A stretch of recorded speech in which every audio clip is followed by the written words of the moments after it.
MSD, what's called safe licenses now because they changed it, but it is the same shit. MSD, safe license, and same thing. MSD is a calculation that you do to make sure that you're far enough away from the explosion that the blast waves don't affect you physically, internally, basically, so they don't kill you, so you don't die. The Army has regulations that dictate how much PSI your body is allowed to handle based on what the acceptable risk level is. In training, they say 2 psi is the maximum allowable psi that they're willing to accept the risk for. Combat's 3 psi. So because of that, they use K factors that determine how far away you need to be. Combat is 20. For training is 30. And then there's a fragmentation factor of 300, which has nothing to do with either one of those things. All it is just how far shit flies away from the explosion. So the formula for that is K times the cube root of nu. Nu is net explosive weight. So that's the net explosive weight of whatever explosive you're using. So like say it's C4. For instance, you would say the quantity of C4, so say it's like 1 block, times the RE factor, relative effectiveness of that block, which is 1.34, versus the package weight of the block, which is 1.25. Multiply all those numbers together, and it would give you the explosive weight. The difference between explosive weight and regular weight is regular weight just has to do with how much the block weighs. Explosive weight has to do with how that weight of explosives is affecting the target. So that's why you have to calculate the explosive weight, because how that affects the target also describes how it's going to affect you and your body when the blast wave hits you. That's why it's important, because if you don't factor in that explosive weight, you could get way too close and die. So that's why that part's important. So you write everything out. So it would be MSD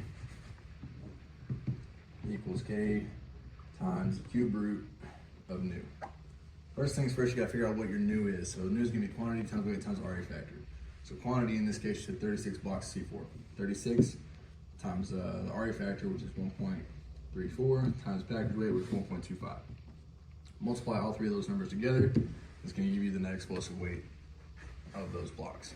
So for this, 36 blocks is 60.3. That's going to be your net explosive weight in pounds. So everything always has to be in pounds when it comes to net explosive weight. So, for instance, like you got like dead cord. Say you got like 100 feet of dead cord. 100 feet times the RA factor, which is 1.66, times the weight, which is 50 grains per foot. The number that you're going to get is going to be a very large number because it's in grains. So, since there's 7,000 grains in a pound, you're going to take and divide by 7,000, depending on what you get. So, take 100 times 1.66 times 50, that equals 8,300 grains. So that's grain weight. So 8,300. Take that number divided by 7,000. And that will convert it to pounds, which is 1.18.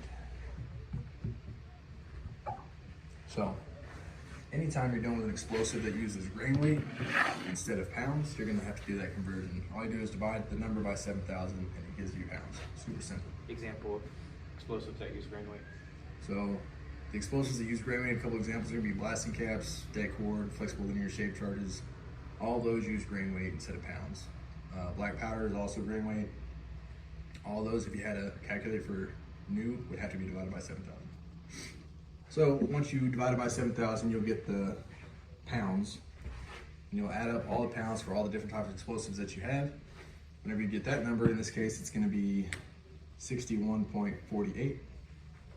You'll take that is your nu. So in this case, our nu is going to be 61.48. What you'll do is you'll find the cube root of that number. Now, I don't feel like doing the fucking math, so I'm going to do it on my calculator. The cube root for that number that we just got is going to be 3.94. That is your cube root of nu, 3.94. So now, refer back to the formula, K times cube root of nu. So your K factors are going to be 20, 30, 300. 20 is going to be for combat, 30 is going to be for training, 300 is going to be for frag. So, like I said earlier, these are all just the levels of acceptable risk they wanted to accept from like commanders. So now you'll take the cube root of nu, which is 3.94, and you're going to multiply it by whatever your situation dictates. So we'll say combat, say we're in combat, we're going to multiply the cube root of nu, 3.94 times 20, which is the combat K factor. That's going to give you a number. That number is going to be in feet. That is the distance you need to stand away from whatever explosive you have. In this case, it's 78.8. You always round up to the next whole foot for safety. So you're going to be 79 feet away in combat.